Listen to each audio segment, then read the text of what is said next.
ஆண்டவராகிய இயேசு கிறிஸ்துவின் நாமத்தில் என் அன்பின் வாழ்த்துக்கள். இந்த நாளிலேயும் உங்களை சந்திப்பதில் மகிழ்ச்சி அடைகிறேன். இன்றைக்கு நம்முடைய தியானத்திற்காக நான் தெரிந்து கொள்கிற வேத வசனம் உபாகமத்தின் புஸ்தகம் 33ஆம் அதிகாரம் 27ஆம் வசனம். அனாதி தேவனே உனக்கு அடைக்கலம், அவருடைய நித்திய புயங்கள் உனக்கு ஆதாரம்.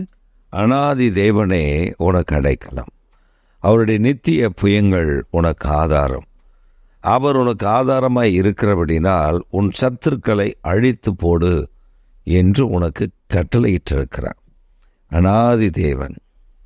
இந்த அனாதி தேவன் என்கிற வார்த்தை வேதத்தில் சில இடங்களில் வந்தாலும் அந்த வார்த்தைக்கு பெரிய அர்த்தம் உண்டு.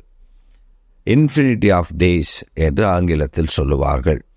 அதாவது எண்ணற்ற அல்லது கணக்கிட முடியாத ஆண்டுகள், நாட்கள், காலங்கள், யுகங்கள் என்று அதற்கு அர்த்தம் கொள்ளலாம். அனாதி தேவனாய் இருக்கிறவர் உனக்கு அடைக்கலம், அவருடைய நித்தியமான புயம் உனக்கு ஆதாரம். அப்படி என்றால் அந்த தேவன் சதா காலங்களிலும் நம்முடைய தேவனாய் இருக்கும் பொழுது, அவருடைய புயங்கள் நமக்கு ஆதாரமாய் இருக்கும் பொழுது, எதிரடையாய் ஒரு வல்லமையும் எதிர்த்து நின்றுவிட முடியாது என்பதுதான் இதனுடைய சாராம்சம். நம்முடைய வாழ்க்கையில் எத்தனையோ பிரச்சனைகளை நாம் கடந்து வந்திருப்போம், போராட்டங்களை கடந்து வந்திருப்போம், பலவீனங்களை கடந்து வந்திருப்போம். ஆவியானவர் நம்மை வழிநடத்துகிற விதம் ஆச்சரியமானதாக இருக்கும். அந்த ஆச்சரியமான பாதையில் நாம் திரும்பி பார்த்தால் இதை எப்படி கடந்து வந்தோம் என்று நமக்கு தெரியாது. ஆனால் சில நேரங்களில் சிலர் சொல்லுகிறார்கள், நான் கணக்க வேண்டும் என்று விரும்புகிறேன். ஒரு சகோதரி தன்னுடைய வாழ்க்கையில் தனக்கு நேரிட்ட ஒரு நெருக்கடியான ஒரு சூழ்நிலையை குறித்து என்னோடு கூட பகிர்ந்து கொண்டார்கள். அவர்கள் ஃபோன் பண்ணி பேசும் பொழுது அல்லது எனக்கு அவர்கள் வாய்ஸ் மெசேஜ் அனுப்பும் போதெல்லாம் ஒரு குறிப்பிட்ட பிரச்சனையிலிருந்து தான் விடுதலை பெற வேண்டும், அதற்காக ஜெபித்துக் கொள்ளுங்கள் என்று சொல்லுவார்கள். நானும் பல முறை ஜெபித்திருக்கிறேன்.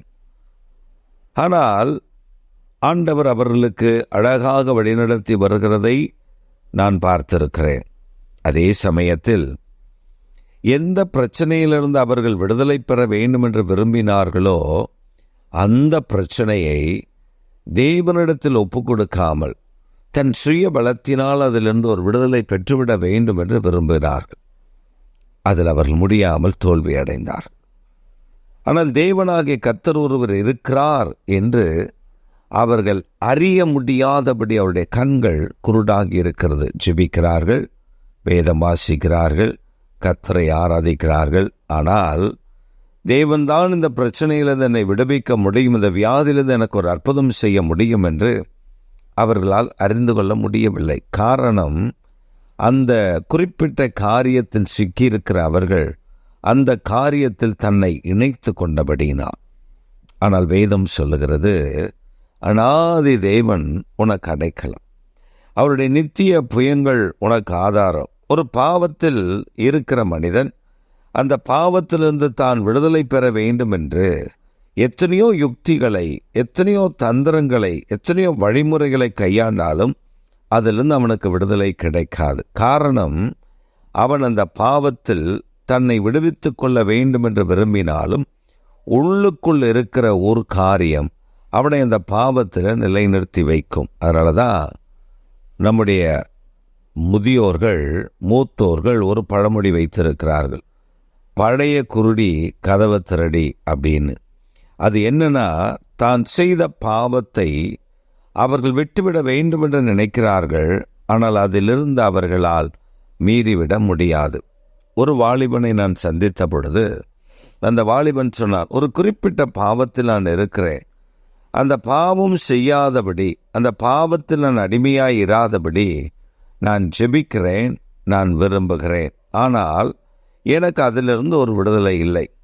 என்னால் ஒரு 10 நாட்கள் அந்த பாவத்திலிருந்து விலகியிருக்க முடியும், நான் தீர்மானிக்கிறேன். ஆனால் 11வது நாள் நான் விழுந்து விடுகிறேன்.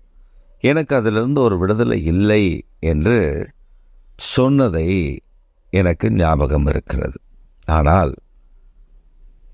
எனக்கும் அந்த கேள்வி, எப்படி ஆண்டவரே இந்த பாவத்திலிருந்து ஒரு விடுதலை நீர்தான் தருகிறீர், அதை நாங்கள் எப்படி பெற்றுக்கொள்வது என்று கேட்டபொழுதுதான் ஆண்டவர் சொன்னார், அதை என்னிடத்தில் ஒப்பு கொடுக்க சொல்.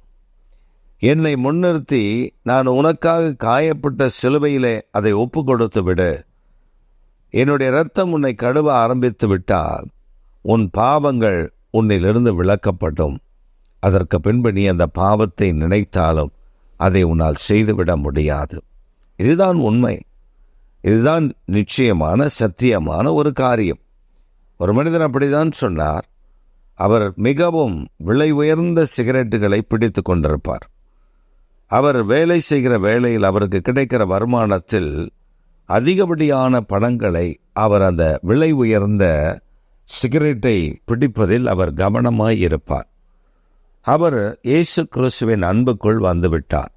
இந்த பாவம் இனி நான் செய்யக்கூடாது என்று சொல்லி ஆண்டவரிடத்தில் முழுமையாக ஒப்பு கொடுத்து மனம் திரும்பி ரட்சிக்கப்பட்டு ஆண்டவர்தான் எனக்கு என்று சொல்லிவிட்டார். ஆனால் ஒரு வாரம் கழித்து அவர் எப்பொழுதும் போகிற அந்த கடை வீதிக்கு, அந்த கடை தெருவு வழியாக போகும் பொழுது பல வருடங்களாக அந்த மனிதனுக்கு சிகரெட் விற்று கொண்டிருந்த அந்த வியாபாரி இவரை அழைக்கிறார்.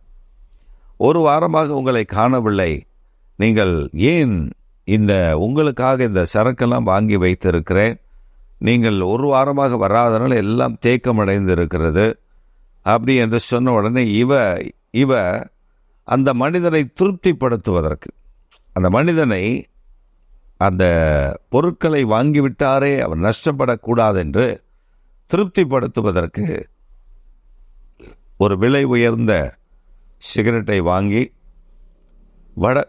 வழக்கம் போல பற்ற வைத்தார். அவ்வளவுதான்.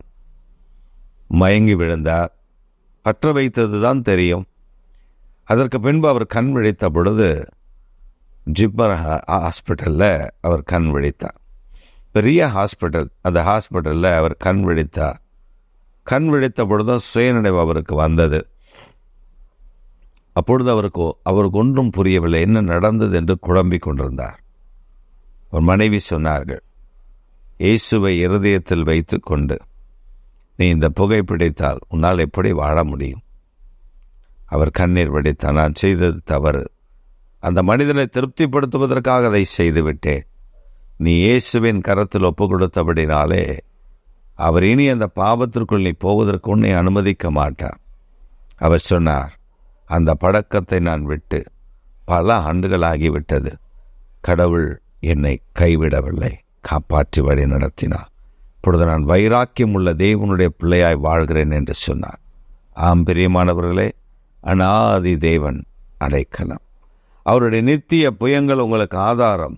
நீங்கள் சத்ருவை ஜெயிக்க முடியும், வெற்றி சிறக்க முடியும், அவனுடைய கிரியைகளை முற்றிலுமாய் முடக்கி போட முடியும். எப்பொழுது? உங்கள் பலவீனங்களை, உங்கள் குறைவுகளை கிறிஸ்து இயேசுவின் கரத்தில் ஒப்பு கொடுத்து விட்டு சிலுவையில் உங்களுக்காக இரத்தம் சிந்தினார் என்று விசுவாசித்து அறிக்கை பண்ணி விட்டுவிடுங்கள். அப்பொழுது அவர் மற்றதை பார்த்து கொள்ளுவார். இன்றைக்கு உங்களுக்கு ஒரு நன்மையை, ஒரு விடுதலையை கூறுகிறார். பெற்றுக்கொள்ளுங்கள். ஆமேன், ஆமேன்.